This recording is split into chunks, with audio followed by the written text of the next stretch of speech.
Maddie Layton's here. Master Oweda has just stepped in from Your Fitness. How you doing? Good morning. I'm well. Yourself? Very good. Sent you along last night to Godzilla v Kong, the movie premiere, Event Cinemas. We'll get there very soon. This man played like Godzilla and King Kong combined into one force of power. I'm pretty sure it was the 2000 NRL Grand Final for the Broncos. Could be making this up. It was one of those years where he'd broken his arm beforehand and he just said, it, I'm just going to play anyway. And he put this big plaster on and he just barreled people over. No. A premiership winner, played for the Maroons, played for the Kangaroos, gets better looking with age, part of the fabric at Channel 7 as well. Please welcome to Triple M, Shane Webke. So Elliot, what I'm wondering, and good morning, guys, good morning, everyone. Good morning. What I'm wondering is if we do this for 26 rounds, mate, how are you going to keep topping the superlatives that you're throwing my way? I got plenty of stories. For the backstory behind this as well, Shane Webke works, I want to say, with my father at Channel 7 in Brisbane. Yep. For your father. Yeah, well, I could say that my dad is the boss and Webke is at his disposal, so he has to come on with us. But, you know, we're all one team here. He may have given me some subtle messaging around I should do this if I want to have a job at 7. I don't know. Do this. Or maybe I just love you, Elliot, and wanted to do it. You know? Let's go with the last bit. So basically, Elliot's just a spoilt little brat and gets what he wants. Living off the success of my father. Daddy's still holding his hand. I get it. There's no daddy issues here, okay? He went to the shop once and he never came home, but that's a conversation for another day. Where oh, jeez. A lot of footy. Let's not spoil this by talking about footy. Yeah, I know. Let's keep chatting dads. A lot of footy this weekend. Let's focus on those Queensland sides. First up, the Cowboys. They are 0-2. I actually rewatched the Cowboys-Dragons game on the weekend after giving both teams heaps because I think they both stink. That was a better game than I first maybe realised. Are they a red-hot crack against the Titans this weekend? No. Okay. Oh, God. Straight to the heart. Wow. No, they're not going real good, are they? I mean, seriously. And you got to remember the Titans coming off beating us, the Broncos. Yeah.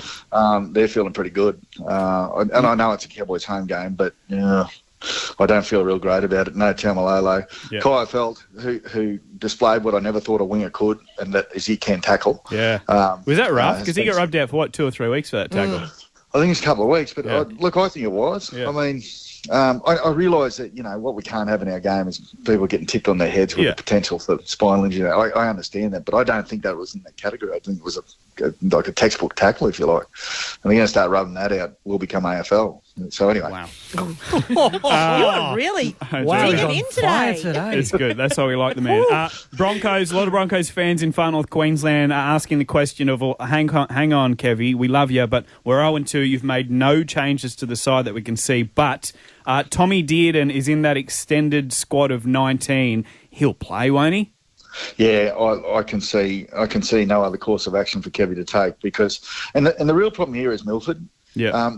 He has failed to deliver, and on without being unfair to him too. Look, he obviously has been a great player. There's something going on there. He's not performing. He's paid a lot of money to perform, and so forget about personalities and all the rest of it. Dearden, who was man of the match in Q Cup on the weekend, I can't see how he doesn't become part of that halves combination with Croft. And look, maybe as they're untried together. Throw them in and give them a go. Yeah. I understand why Kevy doesn't want to be jittery and be jumping at shadows at round 2 and making mass changes. Yes, we've lost both games and a serious fade out against the Titans is not a good look. Our biggest problem at the moment, I reckon, so we'll fix this halves thing, and I reckon Dearden will play. I reckon Milford will be dropped. But our biggest problem is defence. And that is the real attitude part of rugby league. It's the toughest bit. You don't read about it in the paper. You read about it when their defence is crap, but you don't read about good defence because it is then overshadowed by the good attack that comes off the back of good defence. Until we get that right, and it's the same for the Cowboys. You want to win footy games? Get good at tackling, and that's it. That's where the hard work, the gritty bit. It's thankless. But that's how you win, and both of our teams have got to get that right. Yeah. Alternatively, for the fans of the Cowboys and the Broncos, if you want to follow a good side in 2021, come to Newcastle 2-0, 3-0 after we dispose of the Tigers this weekend, potentially going undefeated the whole season, potentially winning the grand final. I potentially put a bet on it last night responsibly. Had I have known of this proclivity you have for Newcastle, perhaps I wouldn't be doing this in spite of your father's threats. Here we go. I don't know. But we say nice things about you for the first 20 seconds of every time we do this. It sort of all evens that's out. The hook. That's just the hook. And then you trot out things like you're a Newcastle Like you supporter. said, if Milford doesn't perform, he doesn't play. If you don't perform for 7, you don't get picked by Dad. That's how it works. So it's not okay. So it's not even a veiled threat anymore. No, it's it's straight out. Do well or get the arse.